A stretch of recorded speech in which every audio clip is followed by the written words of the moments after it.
Well, it happened again. Another legacy media journalist has blessed us by asking the dumbest possible question to federal Conservative Party leader Pierre Poilievre and giving him the perfect opportunity to dunk on them. Without further ado, here is the clip now. Eric Andrew G, Globe and Mail. Your party hasn't actually said what your policy towards safe injection sites will be. So you want to close this one, but will you close others? What will you do around safe injection sites across the country? I will be closing them. We will close safe injection sites next to schools, playgrounds, anywhere else that they endanger the public and take lives. We will defund. By the way, they're not safe injection sites. I'm sorry. I used your dishonest language. See, you just repeat the language that is fed to you by the government. Are you a CP? Are you a CP? CP? Who are you with? He's asking about whether or not this journalist is from CP, which is Canada Press, because even though many people identify themselves as being from the Globe and Mail or CTV or whatever publication, many of them are contractors for the Canadian Press, which is a deeply, heavily subsidized sort of wire service that is very beholden to the Liberal government. If you ever find a journalist asking stupid questions to Poilievre and implying that he is a bad person because he wants to shut down sites where free drugs are being given out, there's a good chance that the man is from CP. But here's him now trying to argue back with Poilievre. CP? Who are you with? Globe and Mail. You're with the Globe and Mail. You guys repeat the same language you get from the liberal, the radical liberal NDP activists and bureaucracies. You call them safe. How can they be safe? You think it's safe when a bullet comes flying out of one of these sites to kill a mother in Toronto? Do you think that's safe?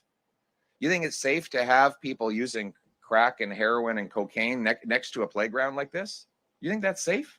It's not safe. Supervised injection. They're drug dens.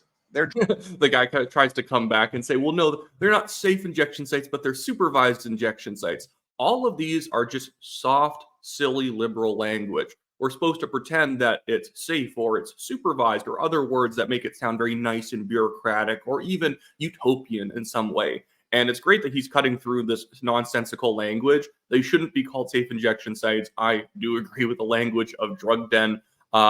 Other terms could also be used, but yeah, like safe injection sites, supervised injection sites, any other safe supply programs, needle exchanges. We shouldn't be using soft liberal language because it hides the reality of what's going on. This is exactly the thing that everyone knows from the George Carlin bit about soft language hiding the realities of bad things. Drug dens. And they've made everything worse. Everywhere they've been done, they've made everything worse. And I know what you'll do now. You'll now go and call the same bureaucrats who caused the chaos, and you'll call them experts. The people who caused the 400% increase in drug overdose deaths in Vancouver, you're going to call them experts. They are expert at destroying communities and ending lives, but at perpetuating their own industries, because that's what they are. They are industries that want to expand, and the only way they can continue to exist is by keeping the misery going. This is an absolutely great point. It drives me up a wall every single time this happens. And it's even happened to me when Press Progress came after me and said I'm like homophobic and transphobic or whatever, based on some random expert saying that I'm a bad guy. This happens all the time where the government will literally fund people who do research, which they're just left-wing activists, and then their media mouthpieces will then quote these people, even though they are literally, it's all government funding, all the way down it's government funding. The government is funding researchers who then act as experts and are quoted by government-funded media to say the government's plan is good. This is what happened constantly throughout the blanket rezoning hearings in the city of Calgary. You would have people stand up and say, I'm from affordable living Calgary, and I'm here to say that blanket rezoning is good. And it's a government-funded organization. And you can't even find a website for them, or you can't even find social media pages or anything, because it's a fake front group that only acts to pay three idiots to show up to public hearings like this and say that whatever the government's doing is very good, and they have some very scuffed research to say that it actually will make life better for everybody for always. It's obnoxious, but I'll let him keep moving on this one. So they're not safe. They are unsafe injection sites. They are drug dens, and we oppose them. The Supreme Court has been very clear that these radical bureaucrats don't have the right to open these drug dens anywhere they want.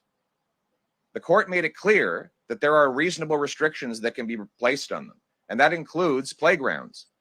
So I've told you my policy. I'm against. Even the journalist here, he's jumping in saying, but what's your policy on it? Well, what's your policy? Because they're trying to create this narrative that Poilievre doesn't have a plan. He's dishonest. He's withholding information.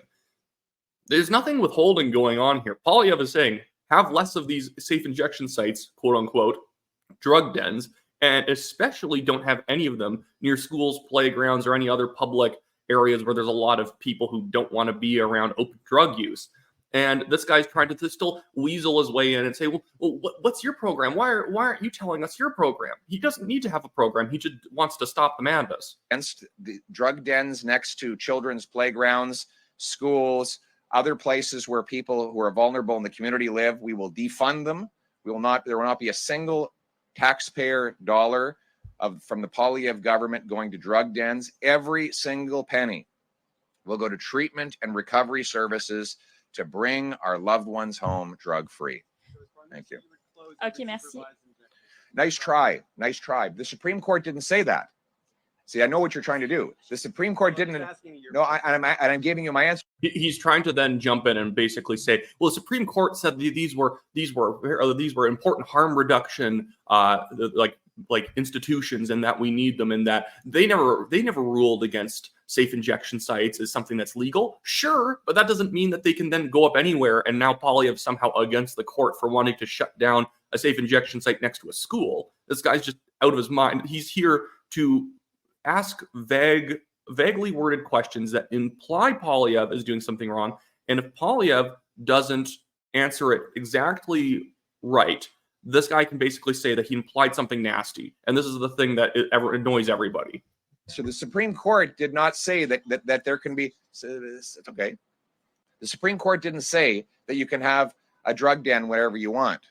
It said that there are reasonable restrictions that can be placed to stop them from opening up in locations that endanger the community or where there is community opposition. That's what the Supreme Court actually said.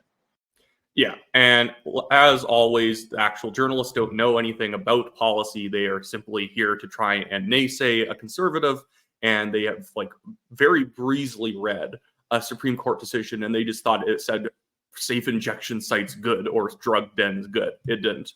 But anyways, that should be it for me today, guys. If you guys want to donate to my legal fund, it's linked in the description below, or go sign up on my campaign organizing page of my website. I'm not running for anything, but I like to connect people with good campaigns, no matter where you live in the country. So if you want to support our legal fund, Give, Send, Go links down there, or you can go to wyattclaypool.com and sign up on the list if you ever want local updates for campaigns in your area, your province, or even just your city or particular riding. Anyways, that's it for me today. I'll see you guys in another video.